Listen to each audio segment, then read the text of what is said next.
En este proyecto analizamos el modelo logístico de crecimiento celular, que es una de las herramientas matemáticas más utilizadas para estudiar cómo crecen las poblaciones de microorganismos en condiciones reales de laboratorio.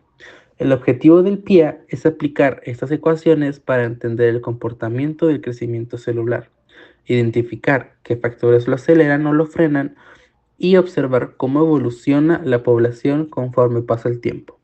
Esto nos ayuda a relacionar la teoría matemática con situaciones biológicas reales. El modelo logístico se utiliza porque, a diferencia del crecimiento exponencial, sí considera el hecho de que los recursos en un sistema biológico son limitados. En un cultivo celular, las bacterias dependen de nutrientes, del espacio físico y de las condiciones del ambiente. Por eso, aunque al principio crecen muy rápido, llega un momento en el que el crecimiento empieza a frenarse hasta estabilizarse. El modelo logístico describe ese comportamiento de una manera muy precisa y realista. Para entender este modelo es necesario explicar sus dos parámetros principales, R y K. Primero tenemos la R, representa la tasa de crecimiento. Esta tasa nos dice qué tan rápido aumenta la población cuando las condiciones son ideales. La R no es un número fijo, sino que depende de los muchos factores. Por ejemplo, depende de la temperatura del cultivo, del pH del medio, la disponibilidad de nutrientes, del nivel del oxígeno e incluso del tipo de microorganismo, porque algunas bacterias crecen naturalmente más rápido que otras. Una R más alta significa que la población aumenta con rapidez al inicio, mientras que una R más baja indica un crecimiento más lento. El segundo parámetro es K, conocido como capacidad de carga. Este valor representa el límite máximo de individuos que el sistema puede sostener. K depende del volumen del recipiente, la cantidad total de nutrientes, el espacio disponible, la competencia entre los microorganismos y las condiciones ambientales. Conforme la población se acerca a ese valor, K, su crecimiento comienza a desacelerarse de manera natural hasta llegar a un punto de equilibrio donde ya no siga aumentando. La forma matemática del modelo logístico se expresa mediante una ecuación diferencial, donde tenemos D que multiplica a N sobre D que multiplica T. Es igual a R que multiplica a N que multiplica, paréntesis, 1 menos N sobre K. Esta ecuación diferencial nos permite ver cómo cambia la población en cada instante del tiempo. No solo nos dice hacia dónde va la población, sino cómo se va comportando en todo el trayecto. Gracias a esto, podemos identificar en qué momento la población crece más rápido cuando comienza a frenarse y cómo cambios en el parámetro R o K modifican la curva de crecimiento. En microbiología esto es muy útil porque permite predecir cómo se comportará un cultivo bajo distintas condiciones y ayuda a planear experimentos o procesos industriales. Un caso real donde las matemáticas han sido muy útiles es en el estudio del crecimiento de E. coli en un bioreactor. Utilizando el modelo logístico, los investigadores pueden estimar la cantidad exacta de nutrientes que deben agregarse, calcular la capacidad máxima del sistema y ajustar la temperatura o la airenación para mantener las bacterias en fase logarítmica. Por más. Hola, buenas tardes. Hoy vamos a hablar sobre el modelo logístico del crecimiento celular. Esta es una herramienta que usamos para describir cómo crecen las poblaciones de células en condiciones reales. Primero, ¿qué es el modelo logístico? Describe cómo una población crece rápidamente al inicio, pero luego se desacelera cuando hay límites como espacio, nutrientes, acumulación de desechos. Es un modelo mucho más realista que el crecimiento exponencial. ¿Y dónde se aplica en la vida profesional del QFB? Pues prácticamente en todas las áreas: cultivos celulares, microbiología, fermentaciones, control de calidad, producción de enzimas y análisis clínicos. Cada vez que queremos predecir cuántas células habrá después de cierto tiempo o cuándo una cultura llegará a su capacidad máxima, usamos este método. ¿Y por qué es importante? porque nos permite planear, por ejemplo, saber cuándo sembrar nuevas placas, calcular rendimiento en fermentaciones, estimar el tiempo óptimo para medir una muestra, evitar que una cultura colapse por sobrecrecimiento. Con el crecimiento celular tenemos dos ecuaciones matemáticas, el modelo logístico y la solución general. Esta es una forma diferencial para poder saber el comportamiento de las células al momento de estar aumentando o disminuyendo la población. En un ejemplo, una placa de Petri, ¿verdad? Y la solución general es la forma más directa de saber cuántas células podemos producir o se pueden generar en la placa en cierta cantidad de tiempo. Por ejemplo, si yo quiero saber qué tan bruscas son las células que estoy cosechando o plantando, puedo utilizar este modelo logístico que básicamente utiliza la D como derivada, la T como en el tiempo y la N en sí es el número de células.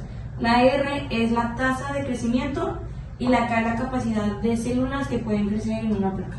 Por ejemplo, usando ese ejemplo nuevamente. Y la solución general, lo único que cambia es la forma más explícita o más directa que podemos hacer los cálculos. Esta nos da un aproximado y esta nos da con exactitud cuántas células podemos producir o crear al momento de sembrar. Ejemplo, la N aquí, la NT, usando ya más el término conjunto, son las células que podemos producir por el tiempo. Que por ejemplo, yo puedo producir un aproximado son, no sé, 20.000 células en 3 horas. Y esta fórmula lo que nos ayuda es saber si ese número es aproximado o simplemente directo. El número inicial de células se representa con N0. El 0 indicando que es el valor más bajo que podemos colocar al momento de sembrar. Y el N, como ya lo hemos dicho, el número de células. La K significa lo mismo que la fórmula del modelo logístico. Es básicamente la capacidad. ¿Cuántas células puedo yo tener o crear en esta placa? La R significa, igual que aquí, la tasa de crecimiento. ¿Cuánto aumentó? ¿Cuánto disminuyó la población de células? Y la T, pues es igual que todas las fórmulas del tiempo. Básicamente, al momento de realizar estas fórmulas, lo que tenemos es una gráfica. Muchas veces pueden ser como la organización o el laboratorio lo requiera, porque hay gráficas pues diferentes como de barras, circulares, y muchas veces usan el plano cartesiano, que no me acuerdo si es así o acostado, pero lo que sí significa o lo que sí nos puede dar en sí siempre tiene que dar una forma S. La forma S es la forma básica que se da para el cálculo biológico. Otra manera de diferenciar estas dos del resto es que estas son dependientes del modelo logístico y sobre todo son para sobrellevar el crecimiento y las cualidades cualitativas y cuantitativas de las células.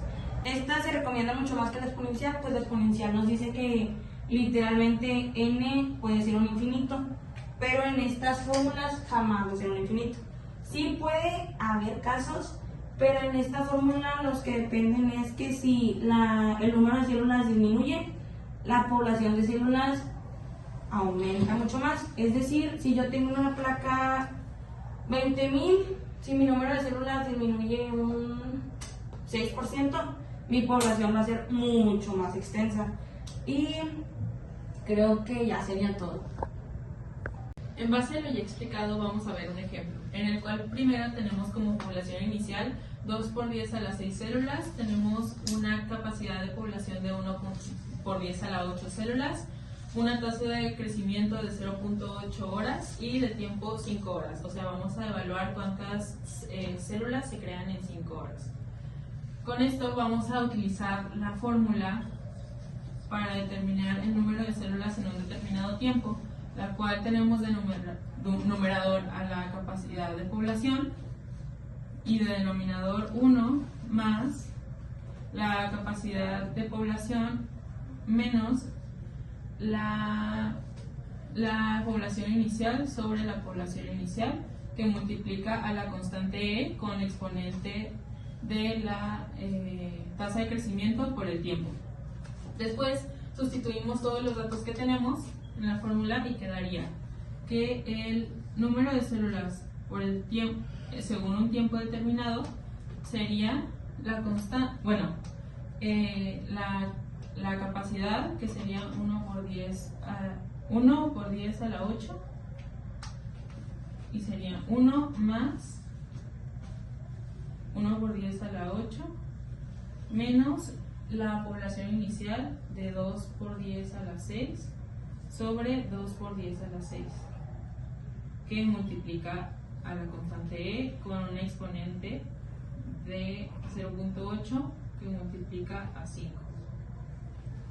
Y esto ya lo resolveríamos con la calculadora. Primero vamos a resolver esto, que es como la parte más complicada de la ecuación, que sería 1 por 10 a la 8 menos 2 por 10 a la 6 entre 2 por 10 a la 6, que quedaría un resultado de 49.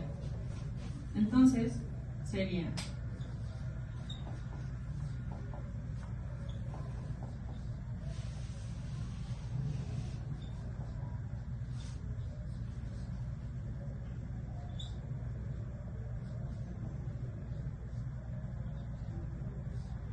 así.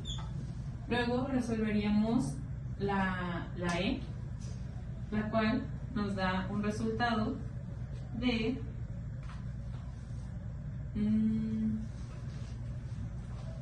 0.0183. Lo pasamos.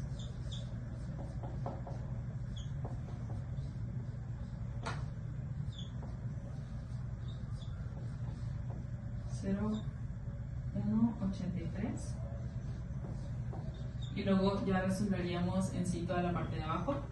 Multiplicamos eso por 49 y a eso le sumamos 1. Quedaría un resultado de 1 por 10 a la 8 sobre 1.8974.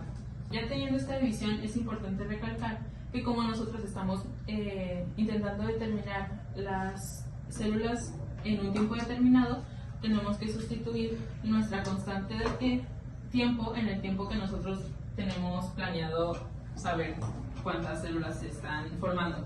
Entonces, tenemos nuestro número de células en 5 horas y toda esta división nos daría un resultado de 5.27 por 10 a la 7 células formadas en 5 horas. Estos modelos no solo son matemáticas bonitas, se usan también en el ambiente de trabajo de QFB. Por ejemplo, en una farmacéutica industrial, para producir antibióticos y enzimas, tenemos que saber en qué momento las bacterias estarán en fase logarítmicas, que es cuando producen más metabolismo. El modelo logístico ayuda a producir este punto. En un laboratorio clínico, cuando se usa urocultivos o un cultivo de faringe, saber cuándo tarda una bacteria en crecer hasta ser detectable ayuda a estimar su tiempo de entrega. En control de calidad en alimentos o cosméticos, el modelo permite estimar si una contaminación aumenta rápido o está próximo a detenerse. Y en investigación, al momento trabaja con cualitativos celulares que se usan para planear subcultivos, y sabemos cuando la población llega acá, podemos pasar las células justo antes de que se saturen. Y para cerrar, ¿qué aprendimos hoy? El modelo logístico describe un crecimiento real limitado en forma de S. Nos muestra que las células no crecen para siempre. Llega a un punto donde los recursos ya no alcanzan. También aprendimos a usar la fórmula y vimos que no es tan complicado si sigue paso a paso. Además, entendimos que el modelo es útil en muchísimas áreas del trabajo de QFB. ¿Cómo lo usaremos en el futuro? Probablemente en cualquier área donde tengamos que medir, predecir, controlar poblaciones celulares, cultivos, fermentaciones, análisis, control de calidad o investigación, y sobre todo nos sirve para pensar cómo profesionales planean, estiman y toman decisiones basadas en datos y modelos.